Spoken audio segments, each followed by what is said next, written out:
Chris Mannix, the senior NBA writer from Sports Illustrated. Is this tampering with LeBron James coming to town, Chris? No, because it's LeBron's choice to do it. Now, if the NBA finds out that Cavaliers executives or Dan Gilbert are talking to LeBron about coming back, I would expect them to come down on these teams pretty hard. But up until that point, I would say no. Look, I mean, the NBA, what was it, like last year, they fined the Rockets a substantial amount of money for putting an article on their website talking about another player. They fined the Atlanta Hawks for sending an email out to season ticket holders about maybe coming to see Dwight Howard play there next year. So they come down on these teams pretty good. But unless there is evidence that executives within the Cavs organization are recruiting LeBron to come back, they're going to let this go. Ron Rothstein, the assistant coach with the Heat, is going to accompany LeBron James. I love that tie-in that, Ronnie coached Big Z, therefore he'd want to be there for Big Z night in Cleveland. To me, this is where you have the chaperone for LeBron James. Just, if I'm Pat Riley, the most competitive guy on the planet, you know what I'm saying? Hey, Ronnie, why don't you go in there and just, let's just see how this works out here. No, that's exactly what I thought when I first saw that. Like, Rothstein is going to be attached to LeBron's hip throughout this entire night to make sure that nobody's talking to him about, potentially coming back there. I mean, look, I don't like this, Dan, at all. Should I be reading as much into it as I am? No, I don't know that. No, because I don't think there's a chance anymore that LeBron goes back. I mean, that team's a train wreck. The organization is a nightmare right now. I mean, it's still a better team than the team he took to the finals.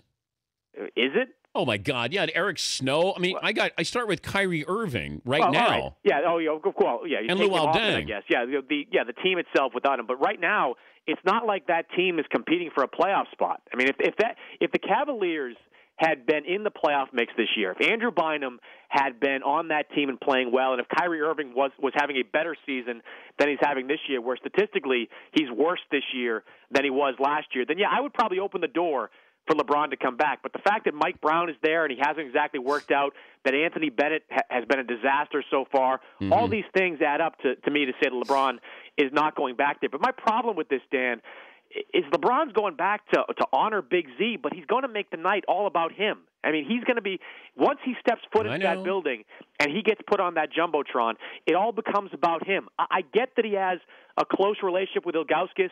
Ilgauskas is one of his earliest mentors with that team. He followed him down to Miami for the 2010-11 season. LeBron desperately wanted to get Big Z a ring in that last year. He really wanted to end his career on that note. But when he gets to Cleveland, it stops being Big Z night and it starts being about LeBron. And that, to me, is a selfish attitude to take.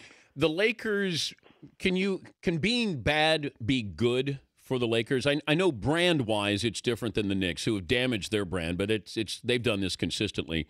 The Lakers' brand and losing and getting humbled last night by the Clippers, what's it do for the immediate future with this team? I don't think you can damage the brand in 1 year, not when you're 4 years removed from winning your second straight championship. I mean, this has been a biblically disastrous season for the Lakers all year long. They're playing with effectively D-leaguers out there at regular parts of their rotation, but everyone knows what this situation this team's in right now. Kobe not playing, Gasol banged up. I mean, there's all sorts of reasons why they're bad. And ultimately, if they do wind up with the first overall pick or a top 3 pick in this year's draft, they'll be happy with the results of this season. My problem with the Lakers, though, going forward is that whoever they wind up picking, whether it's Wiggins or Parker or Embiid or whoever winds up in their slot, that guy, I can't imagine that player being ready to contribute to a championship team for anywhere within 3 years. I think these guys are all 18, 19 years old. They'll play it's right away. Take them a while. Oh, Chris, they're going to play right away.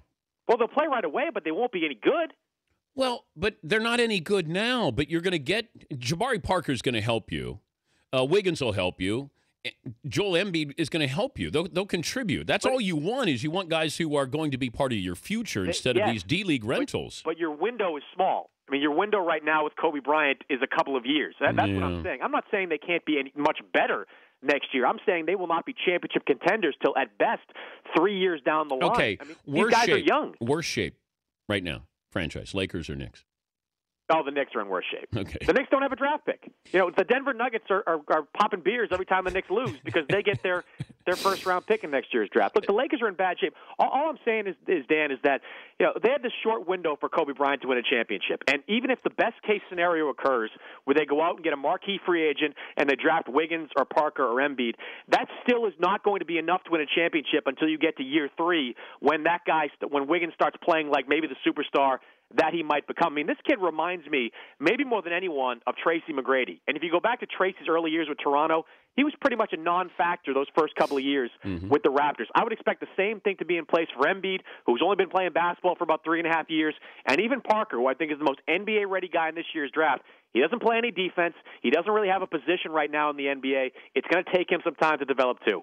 I like how Jerry West came out and said this really isn't a good draft or a year for these guys, because what you're saying, you're sort of echoing, I think, what Jerry West was saying, is they're not ready to play right now. Before I let you go, Joakim Noah, now, is that tampering if he's talking to Carmelo and recruiting him to play for the Bulls? No, players, to my knowledge, can't exactly tamper. And David Stern sort of laid out what tampering was and wasn't back in 2010 when some of the owners were up in arms about the potential collusion between LeBron and Wade and Bosch to get down to Miami. Remember, they were talking about how in the 06 USA basketball team, they started this process, and owners were upset that these guys were able to do that. I think when it comes to players, because it's so hard to police it, and it's so hard to figure out who said what to who, that players can say whatever they want to other players.